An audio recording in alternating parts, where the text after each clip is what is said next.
Hello, everyone, and welcome to Slash Film Daily. Today is Wednesday, September 18th, 2024. On today's episode of the show, we are going to gather around the virtual water cooler and talk about what we've been up to. My name is Ben Pearson. I am an editor at slashfilm.com, and I'm joined on today's episode by Slash Film editor and chief film critic, Chris Evangelista. Hi. All right, Chris, we haven't really been doing or reading much, so let's jump right into what we've been watching. I watched a movie called Red Rooms that I think technically was released last year, but is getting a theatrical release in the United States this year. And it's written and directed by this person named Pascal Plant. I'm going to try to describe what this is about, and then I'm curious what you think about this because I know that you actually wrote a review of this movie for Slash Film. I'm going to link to that in the show notes. I purposely did not read your review because I wanted to talk to you about this movie before I sort of spoiled myself about your thoughts about it. So the film is set in Montreal, and it's centered on the trial of a guy who is accused of committing horrific murders of three teenage girls and live streaming their deaths to buyers on the dark web. And there's video proof of the crimes, but the guy's wearing a mask, so you can't clearly see the killer's face. So there's this big trial that captures the attention of the whole country. And the main characters are these two women who wake up really early every day to attend the trial, and they sit in the audience and just watch all of this play out. It's obvious why one of them, who's named Clementine, is there because she is basically like a fangirl of the accused killer, and she thinks that he's innocent, and maybe she's even in love with this guy from afar. It's kind of tough to say, but she's definitely like obsessed with him in a pretty unhealthy way. The much more interesting character, I think, is the character of Kellyanne, who is a professional fashion model. She's a high stakes poker player, and she lives in this sleek high-rise apartment building and seems to have a pretty good life overall. So why does she care about this trial? The movie kind of offers a few clues about that, but never really explicitly gives an answer to that question, which is just a really fascinating choice in a world where we're used to having everything spoon-fed to us. So I guess with all of that as like the setup, what did you make of this movie, Red Rooms, Chris? I thought this was fantastic. I gave this a very positive review. This movie kind of like blew me away, and I don't want to give away like spoilers or anything like that, but there's like one scene in particular set in the courtroom that like made my like skin crawl. I was like, oh my god, I can't believe they're like doing this. Oh, I know what you're talking about. Yeah. Yeah, like it's just the way it plays out and the way everyone reacts to it. I was just like, oh my god, like I don't know. This really impressed me. This is like one of my favorite movies of the year. It's not easy to watch. It's an upsetting movie, but I was really blown away by this. What did you make of the choice not to show the graphic violence on screen? I really like that because I think it makes it even more upsetting because we hear like sounds of it, and that causes us like we have to like imagine what's happening, and that's like an old rule of horror. Like what you can't see is much scarier than what you can see because your mind is forced to sort of like fill in the blanks, and your imagination is always going to be worse than what you actually see in the film. Yeah, definitely. I had a very similar thought. Shout out to Pascal Plant, the director of this movie, because it opens, or maybe not the opening shot, but in the opening minutes, there's this really, really, really long, seemingly unbroken take that takes you into the courtroom and sort of lays out all of the facts of the case, and you get a good sense of the stakes of this trial and what's going on. And a big part of this movie is the family members of the victims are sitting there in the courtroom, and they're basically forced to share space with these kind of gawker women, these onlookers who are just there for their own bizarre reasons. And occasionally there's some drama between those two. I mean, it never really like flares up into anything super huge, like big confrontations or anything like that. But like just the fact that the victims of this family can turn their heads and see people who they know are in this room for their own, again, bizarre reasons is just like a setting that is rife with drama. We'll say that. So yeah, just a really, really interesting movie, and incredibly well put together and really creepy. And I saw actually in the email that I got a press release about this movie that quoted you in the press release, Chris, saying that you thought it was one of the most disturbing movies of the year or something like that. So Yeah. yeah, good stuff there. So Red Rooms is in theaters right now, or some theaters anyway. I just checked to see if it was playing in a theater around me. And as far as I know, it's not playing anywhere in the state of Florida right now.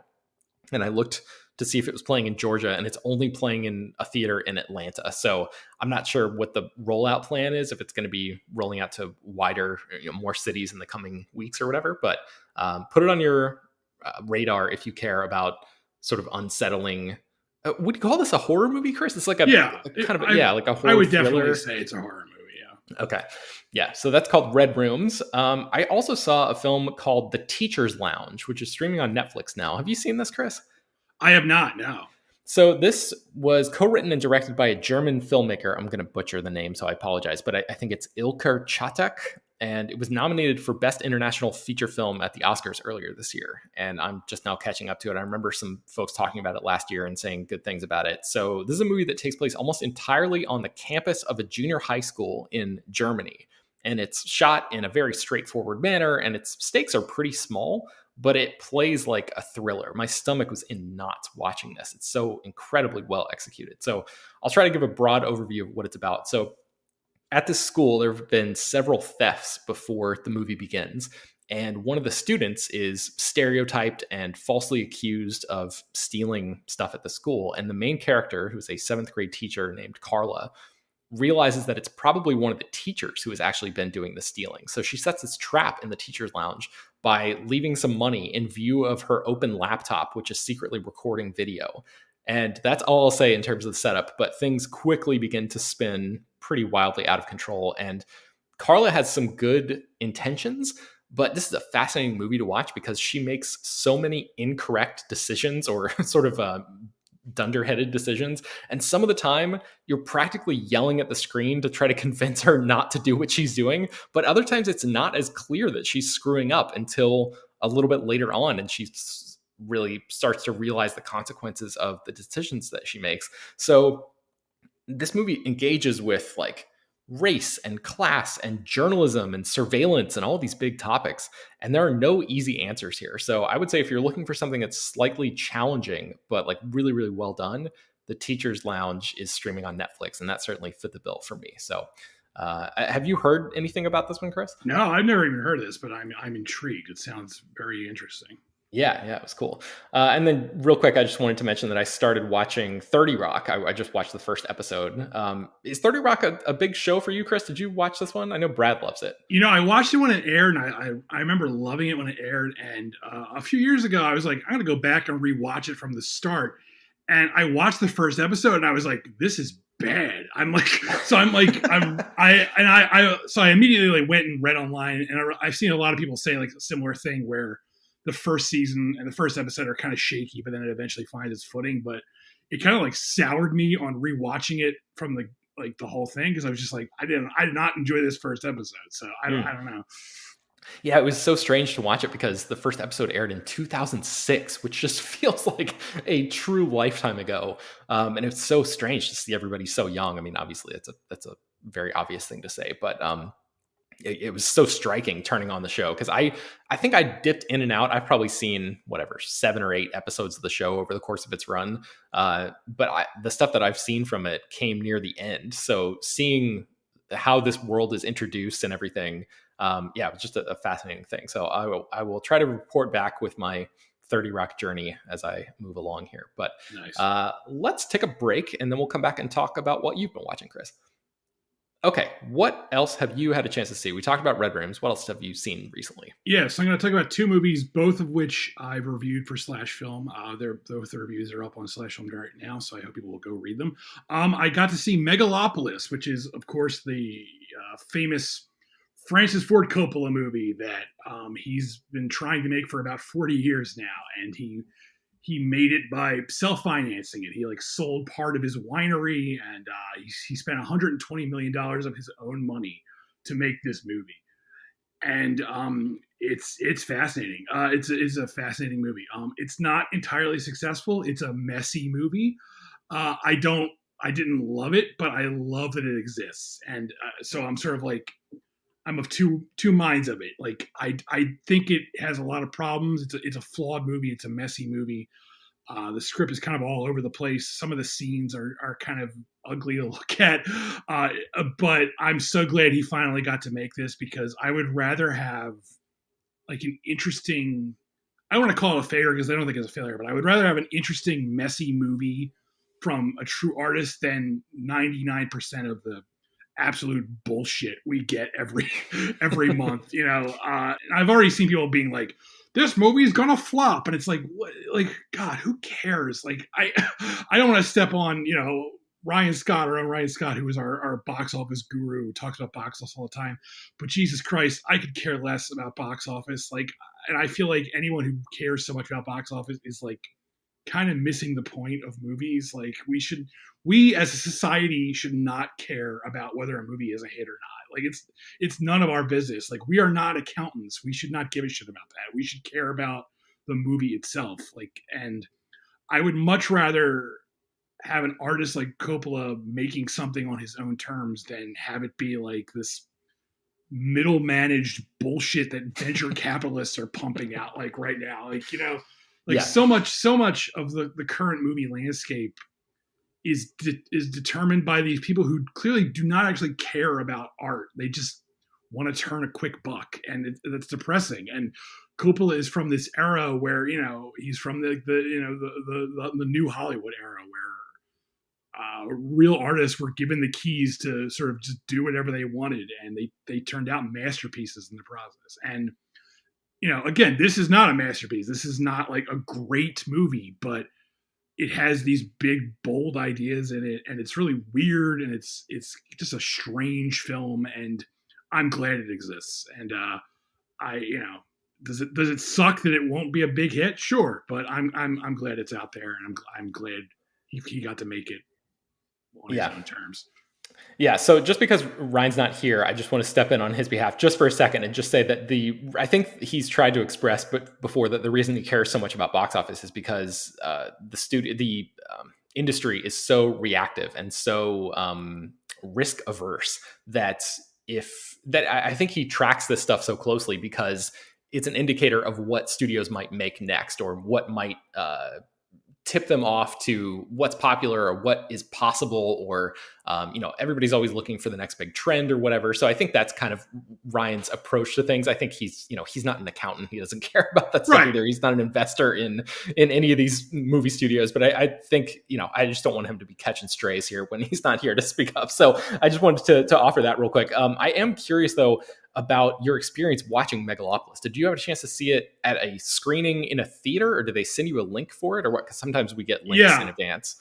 Yeah, I got to see this in a theater. It was a press screening. I saw it in IMAX, actually, which was nice because there's a lot of big, weird, sweeping visuals in it and stuff like that. So, yeah, I saw it in the theater. I'm very curious to see how people react to this, if they react at all. I do think people who want to see it will go see it. I do feel like a lot of people are just like, I'll wait till it's online and they'll watch it that way. So, which is kind of a bummer, but that's the world we live in now. So, yeah, I want to know, but I kind of don't want to know. So if you could thread the needle on this answer, Chris, I would really appreciate it. I've heard rumors that there's a part in Megalopolis where a person talks to the screen, a human person in your theater addresses the screen. And yes. I don't really know the context around that. And that's the part that I'm trying to maybe avoid in case it's like a special moment or something. I don't really want to ruin exactly what happens for people. But do you think that there's any way there's obviously not a way to replicate that in the home viewing experience. They're not going to send somebody to every single person's home who's watching the movie at a certain time, although that would be an incredible use of money if Francis Ford Coppola wants to pay for that. But do you think that there's any way that the movie itself will work without that component added to it?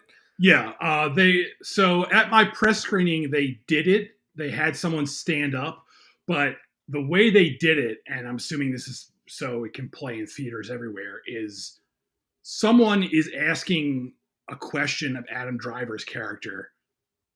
Adam Driver's character is giving a press conference, and someone asks him a question at the press conference.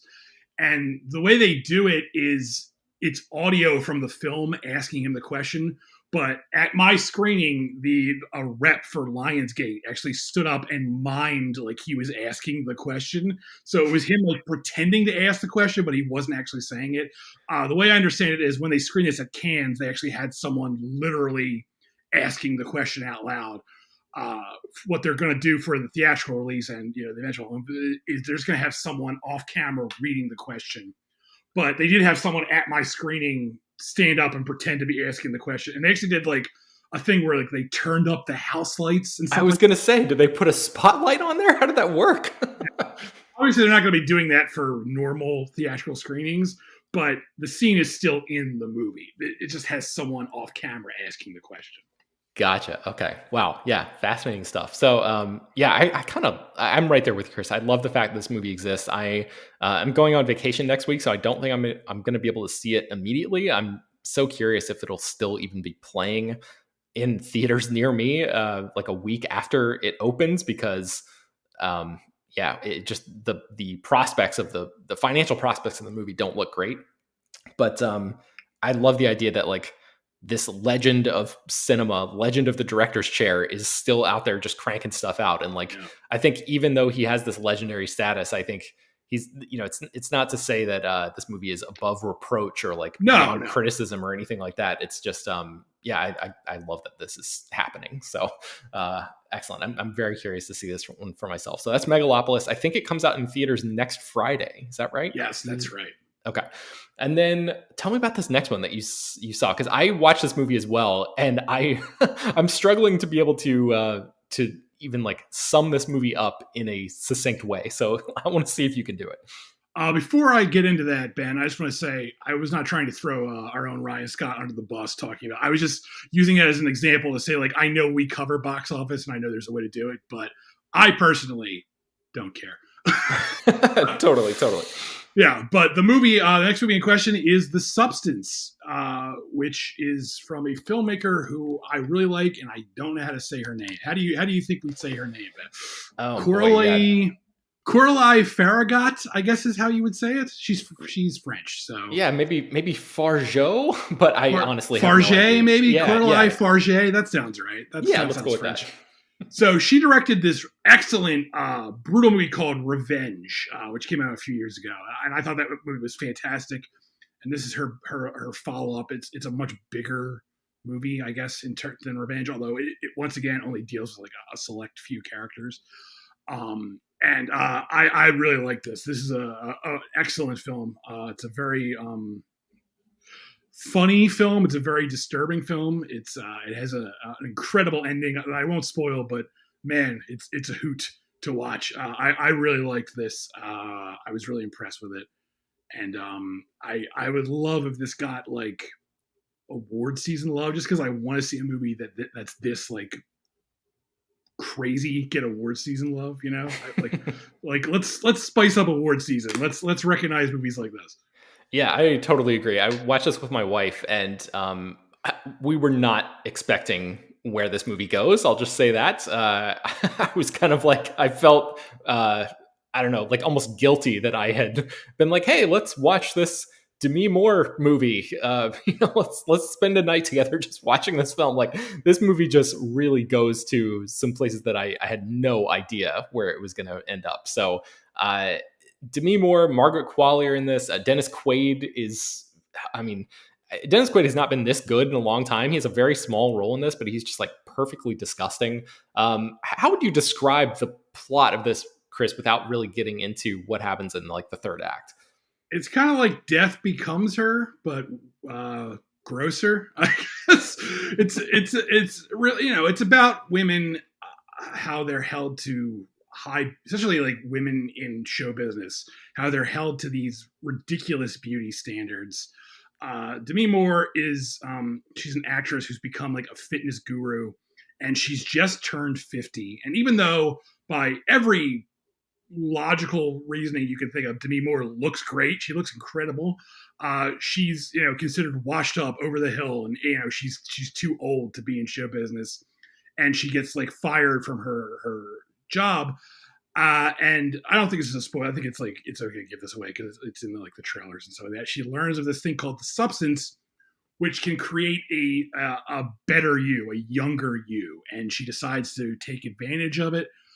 And this spawns a new person played by Margaret Qualley, who's like the younger, hotter version of her.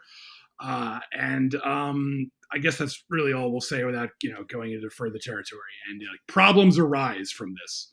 Yeah, it's really interesting the way that this movie handles the rules of its world, because when Demi Moore's character finds out about this substance, it comes with a set of instructions, and it kind of lays out a little bit of what to expect here, but it doesn't really give away a ton, and it doesn't really provide a detailed beat by beat breakdown of exactly how this process works.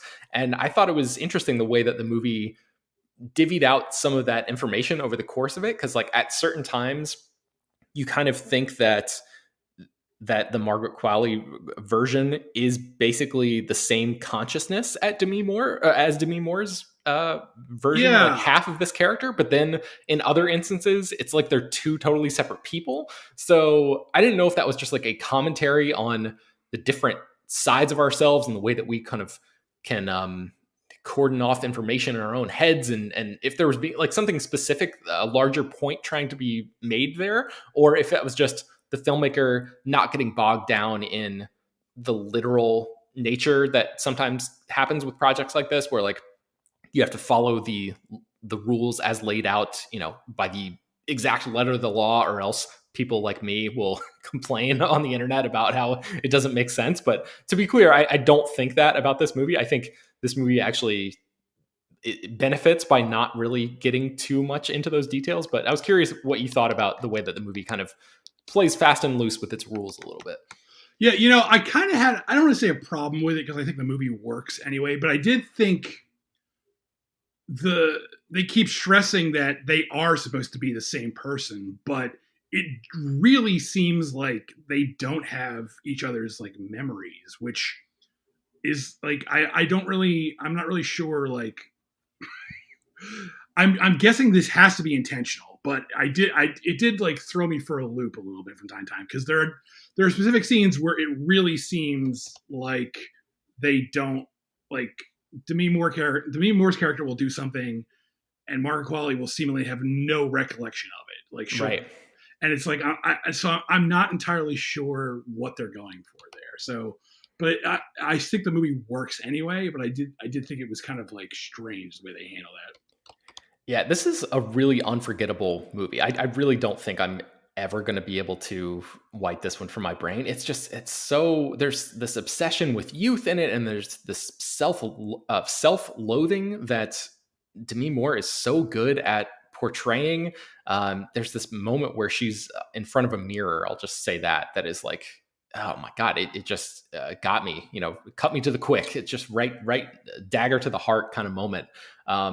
And she is incredible in this movie. And the film is like so obsessed with beauty that there are so many shots in this. The movie's like, whatever, 2.5 hours or something like that. And I think, I don't know, maybe a good, like, it seems like a good 30 minutes of that is just close-ups of writhing skin and like, pulsating bodies, and just like crotch shots and ass shots. And like when Margaret Qualley's character has taken over and has her own TV show, her own workout TV show, because she's like the young new star on the block or whatever, the movie just really goes out of its way to, this is like a totally unsubtle movie. This movie has never heard the word subtlety. Like, no, all of its messages are absolutely slammed over your head.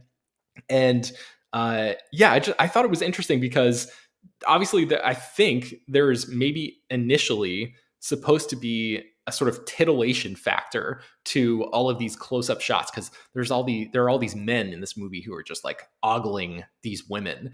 But I think the movie does that so often. It shows these close-ups of thighs and crotches and all of this stuff, cleavage and all this stuff so often that it kind of like wears down that concept to where I kind of take a step back and I'm like, man, this whole thing is just like a little ridiculous, isn't it? Like this whole thing is kind of like, and by that I mean like our obsession with youth as a culture and Yeah. with sex, and like because the movie focuses so clearly on it, I kind of had a thought halfway through where I'm like, we're all just kind of animals, like, it removes the titillation factor.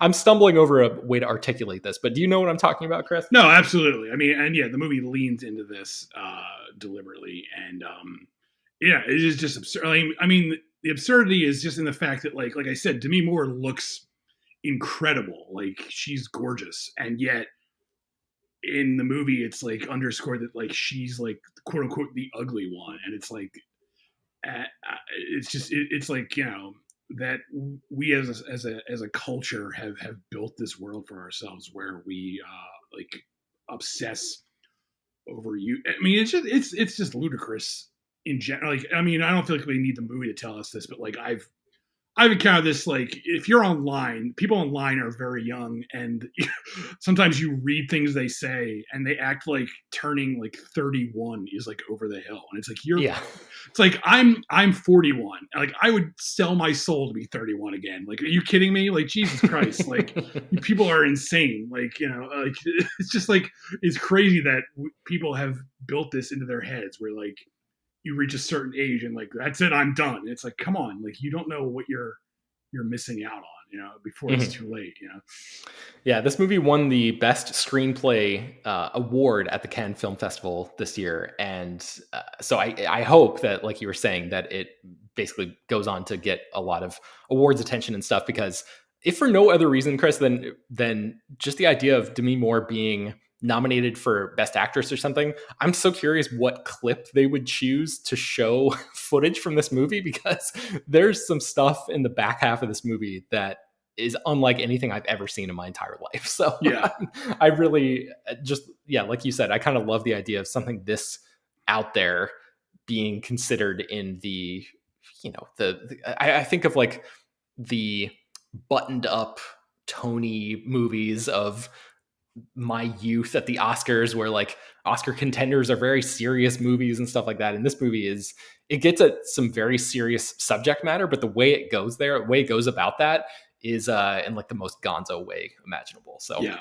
absolutely. I think we're going to be talking a little bit more about this movie on tomorrow's episode. If all goes well, we're going to be talking about body horror movies. So I guess we can say now that there's a body horror component to this. And that was part of what I was not expecting. So we'll try not to spoil anything more beyond that. But hopefully, if everything goes according to plan, we'll be talking more about body horror movies on tomorrow's episode. So maybe people can look forward to that. Any closing thoughts on the substance that we didn't have a chance to get into yet, Chris? No, I just, like I said, I really want this to have award season love, because like, why not? Just nominate Demi Moore. She's earned it at this point. Why not? She's good. She's good in this movie. And I just, yeah, I don't want to say anymore because anymore would be even a spoiler, but I really am curious to see how people react to the ending of this movie, because the ending is, I think, my favorite part, honestly, like the last half hour. Awesome. Okay, cool. I think that'll do it for today's episode of the show. You can find more about all the things that we mentioned on the show at slashfilm.com. I will link to a bunch of Chris's reviews in the show notes. Slash Film Daily is published every weekday, bringing the most exciting news from the world of movies and TV, as well as deeper dives into the great features you can find on the site. You can subscribe to the show on Apple, Overcast, Spotify, wherever you get your podcasts. Send your feedback, questions, comments, concerns, and mailbag topics to us at bpearson@slashfilm.com. Make sure to leave your name and general geographic location in case we mention your email on the air. Don't forget to take a minute to rate and review the show on Apple Podcasts or Spotify. That really helps us out a lot. Tell your friends about the show any way you can. Thanks so much for listening, and we'll talk to you all